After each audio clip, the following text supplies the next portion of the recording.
Hello everybody and welcome to my channel. Today I will be talking about the movie Maniac Cop 2. And first off, before I start the review, I would just like to let you know that I watched this thinking it was an 80s movie, and I realized right after that it was actually a 1990 movie. That actually seems to be a really common theme with films from the year 1990. I always think they're 80s movies and then I'm always proven wrong. But I think it's just because the 90s hadn't really found its own style of movies yet and was still developing.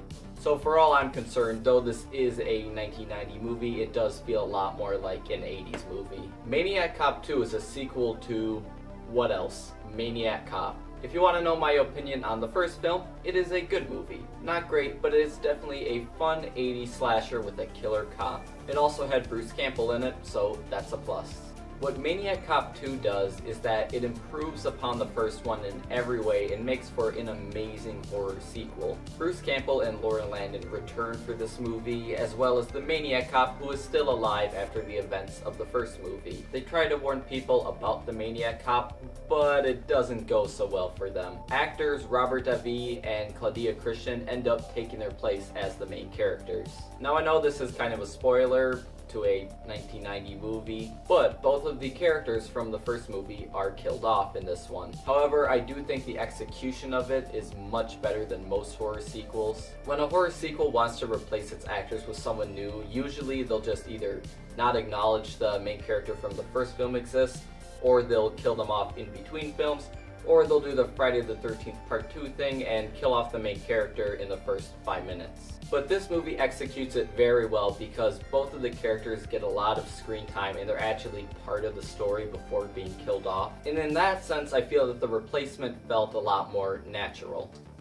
Both Robert Davi and Claudia Christian do a great job, and they might even be more likable characters than the ones from the first. Every scene of action and mayhem in this film is really well done. The way that everything is shot in this one just seems to add so much more excitement than it did in the first movie. Some of the amazing action scenes in this film include an amazing car scene where a taxi loses 2 tires and is pursued by a police car with Maniac Cop driving, and another scene where Maniac Cop just shoots up a police station. But I think my favorite sequence would have to be the ending when Cordell, the Maniac Cop, is set on fire and he's just killing people while ablaze. And in this movie, Cordell is no longer alone as he befriends another criminal played by Leo Rossi. Leo Rossi brings a lot of extra life to this movie by just hamming it up. He goes all out with it, and in a movie like Maniac Cop 2, that's exactly what you want from an actor. This is another slasher movie that knows that location is important to the genre. It really utilizes the use of New York City very well. It's like Jason Takes Manhattan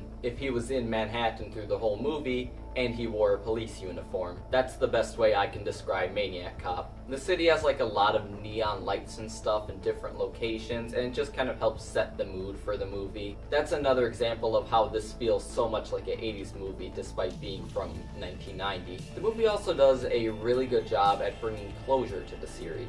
By the end of this movie, Maniac Cop gets what he wants, and the main characters also get what they want. I am aware there is another Maniac Cop movie, but with an ending like this, I don't really think a Maniac Cop 3 needs to exist. I haven't seen Maniac Cop 3, but I haven't heard the best things about it, so. What Maniac Cop 2 does really well as a sequel is that it helps you better understand Cordell's character. Maniac Cop is no longer just a lunatic, he now feels more human and is more of a sympathetic villain, which I really like. And I think that's something I love about this sequel, is that they take a character who could just be like Jason and not have much of a personality, but they actually do something with them. The movie also has some really nice music. I really like when horror movies feature original songs. It's something they used to do in the 80s and 90s, but sadly they don't do that anymore. I definitely expect to add the song Children of the Night to my horror movie playlist. This movie even ends on a Maniac Cop rap. I mean, what horror movie ends with a rap? That's awesome. Overall, I think that Maniac Cop 2 is a film that shows what horror sequels are really capable of. It takes something that I already thought was pretty good and then made it great. It's a perfect movie for fans of 80s and 90s slasher movies, and it's a lot of fun. Thank you for watching, and goodbye.